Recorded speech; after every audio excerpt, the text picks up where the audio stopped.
UP police का form fill up करने के लिए आपको जो है इस वेबसाइट पर आना होता है। वेबसाइट का लिंक जो है आपको डिस्क्रिप्शन में मिल जाएगा। आप वहां से क्लिक करके डायरेक्ट जो है इस वेबसाइट पर आ सकते हैं। यूपी पुलिस के फॉर्म को फिलअप करने के लिए आपको जो है इस तरह से 3 ऑप्शन जो है ब्लिंक करता हुआ दिखेगा। अब आपको पहले वाले ऑप्शन पे आकर के आवेदन करें वाले ऑप्शन पे आकर के क्लिक करना होता है। तो जैसे ही आप वहाँ पर आकर के क्लिक करते हैं तो आपके सामने जो है कुछ इस तरह से एक और पेज आता है। अब आपको यहाँ पर जो है सीधा अप्लाई ऑनलाइन वाले ऑप्शन पे आकर के आपको क्लिक करना होता है। उसके बाद जो है आपके सामने इस तरह से फॉर्म खुलकर आ जाएगा। अब आपको यह फॉर्म फिलअप करना है। तो इसमें आपको सबसे पहले अपना फर्स्ट नेम डालना होता है। जो भी आपका फर्स्ट नेम है आप जो है यहाँ पे डाल देंगे। उसके बाद जो है आपको अपना लास्ट नेम डालना है। जो भी आपका लास्ट नेम है आप यहाँ पे लास्ट नेम में डाल देंगे। और फिर जो है अपना पूरा नाम आपको जो है तीसरे वाले कॉलम में आपको डाल लेना है। फिर आपको जो है यहाँ पे अपनी डेट ऑफ बर्थ सेलेक्ट करनी है। जो भी आपकी डेट ऑफ बर्थ है उसे आप सेलेक्ट कर लेंगे। उसके बाद जो है आप आएंगे अगले ऑप्शन पर। यहाँ पर आने के बाद जो है आपको अपने पिता का नाम डालना है। जो भी आपके पिता का नाम है आप यहाँ पे डाल देंगे। और फिर जो है अगले ऑप्शन पर आएंगे और यहाँ पर जो है आपको अपनी माता का नाम डालना होता है। उसके बाद जो है यहाँ पर आएंगे मेल या फीमेल आपको सेलेक्ट कर लेनी है। और फिर जो है यहाँ पर आएंगे और यहाँ पर आने के बाद जो है आपको अपनी मोबाइल नंबर डालना है। जो भी आप मोबाइल नंबर यूज करते हैं उसे आप डाल लेंगे। फिर आप जो है अगले ऑप्शन पर वही मोबाइल नंबर डाल करके कंफर्म कर देंगे।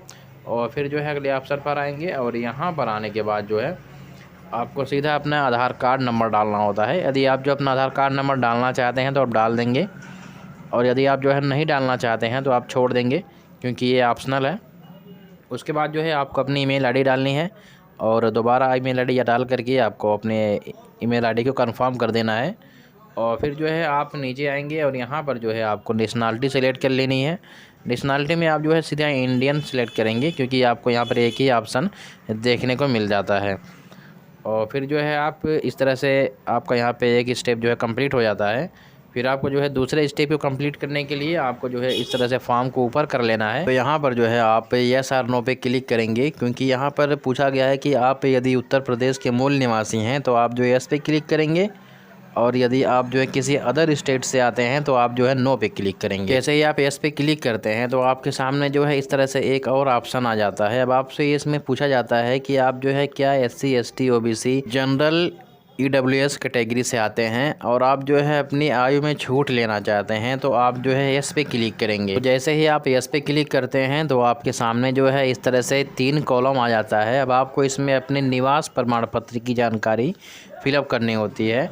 तो सबसे पहले कॉलम में आपको निवास प्रमाण पत्र आपने किस माध्यम से बनवाया है उस माध्यम को आपको सेलेक्ट कर लेना है। उसके बाद जो है आपका निवास प्रमाण पत्र कब जारी किया गया है उस डेट को आपको यहाँ पर सिलेक्ट कर लेना होता है। और उसके बाद जो है आप तीसरे नंबर पे आएंगे और यहाँ पर जो है आपको अपने निवास प्रमाण पत्र की प्रमाण पत्र क्रमांक संख्या आपको डालना होता है। उसके बाद जो है आपको अपना जनपद सेलेक्ट कर लेना है। जो भी आपका जनपद है आप यहाँ से आकर के उसे सेलेक्ट कर लेंगे।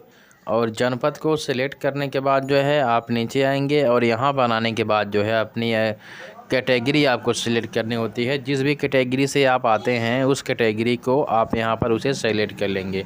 तो जैसे ही आप अपनी कैटेगरी को सेलेक्ट करते हैं तो आपके सामने जो है इस तरह से 4 बॉक्स आ जाता है। इसमें भी आपको निवास प्रमाण पत्र की तरह अपने जात प्रमाण पत्र की जानकारी फिलअप करनी होती है। जैसे आपने ऊपर फिलअप किया है वैसे आप जो है अपनी जात प्रमाण पत्र की जानकारी इसमें फिलअप कर देंगे।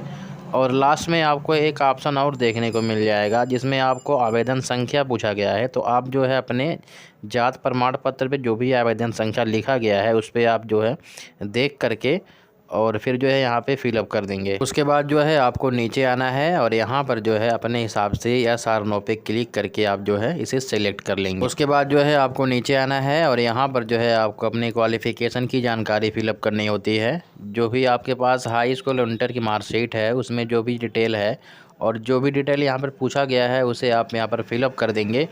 और फिलअप करने के बाद जो है आपको पेज को ऊपर करना है। आपसे जो है यहाँ पर कंप्यूटर एजुकेशन के बारे में पूछा जाता है। यदि आपके पास जो है O लेवल सर्टिफिकेट है तो आप जो है यस पे क्लिक करेंगे। और यदि आपके पास O लेवल सर्टिफिकेट नहीं है तो आप जो है नो पे क्लिक करेंगे।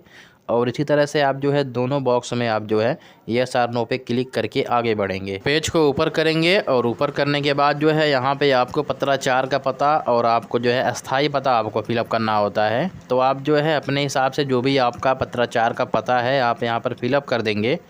और यदि आपका अस्थाई पता सेम है तो आप जो है बॉक्स में एक टिक मार्क लगाएंगे। तो इस तरह से आपका यहाँ पर ऑटोमेटिक जो है अस्थाई पता भी वही जो है फिलअप हो जाता है। उसके बाद जो है नीचे आएंगे और नीचे आने के बाद जो है प्रीव्यू एंड सबमिट वाले ऑप्शन पे आकर के क्लिक कर देंगे। उसके बाद जो है आपको इस तरह से आपके फॉर्म का जो प्रीव्यू है देखने को मिल जाता है। यदि आप जो है इस फॉर्म में कुछ एडिट करना चाहते हैं तो आप नीचे आकर के एडिट वाले बटन पे क्लिक करके आप जो है इसमें एडिट कर सकते हैं। उसके बाद जो है आपको नीचे आना है और नीचे आने के बाद जो है यहाँ पर आपको एक डिक्लेरेशन देना है जिसमें आपको जो है बॉक्स मिलेगा और सब बॉक्स में आपको टिक मार्क लगा देना है। और फिर जो है नीचे आकर के ये कैप्चा फिलअप करना है और फिर जो है सबमिट एंड नेक्स्ट वाले ऑप्शन पे आकर के क्लिक कर देना। जैसे ही आप फॉर्म को सबमिट करते हैं तो इस तरह से आपके सामने आपका जो है फॉर्म सबमिट हो जाता है और आपका रजिस्ट्रेशन नंबर आपको यहाँ पर देखने को मिल जाता है। और ये रजिस्ट्रेशन नंबर आपके मोबाइल नंबर पर भी भेज दिया जाता है और उस पर 4 अंक का जो है OTP भी आपको प्राप्त हो जाता है। अब आपको जो है इसे एक्टिवेट करना होता है। तो एक्टिवेट करने के लिए आपको एक्टिवेट थ्रू OTP पे क्लिक करना होता है। जैसे ही आप एक्टिवेट थ्रू OTP पे क्लिक करते हैं तो आपके सामने इस तरह से एक पेज आता है। अब आपको यहाँ पे अपनी रजिस्ट्रेशन नंबर डालना है और आपके मोबाइल नंबर पर जो OTP प्राप्त हुआ है उस OTP को फिलअप करना है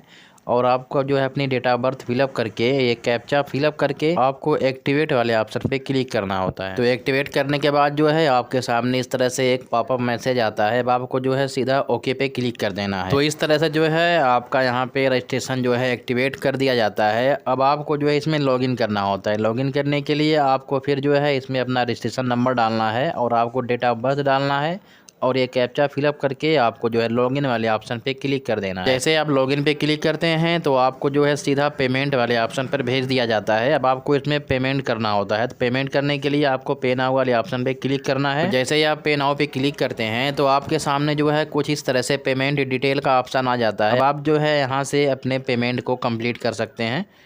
यहाँ पर जो है आपको इंटरनेट बैंकिंग और जो है UPI का ऑप्शन जो है दिया गया है। अब आप जो है जैसे भी आपको पेमेंट करना है वैसे आप यहाँ से पेमेंट कर देंगे। तो जैसे ही आपका पेमेंट कंप्लीट होता है तो आपको जो है रिडायरेक्ट कर दिया जाता है इस तरह से पेज पर। अब आपको यहाँ पर अपनी फ़ोटो और सिग्नेचर को अपलोड करना है और आपको जो है अपने हाई स्कूल इंटर की मार्कशीट अपलोड करनी है और आपको जो है अपना जात और निवास प्रमाण पत्र को अपलोड करना होता है। ये सारे डॉक्यूमेंट को अपलोड करने के बाद जो है आपको नीचे आना है और नीचे आने के बाद जो है फाइनल सबमिशन वाले ऑप्शन पे आकर के क्लिक कर देना। तो इस तरह से जो है आपका यहाँ पे फॉर्म पूरा कंप्लीट हो जाता है। उसके बाद जो है प्रिंट एप्लीकेशन फॉर्म पे क्लिक करके आपको जो है अपने फॉर्म का जो है प्रिंट आउट निकाल लेना है।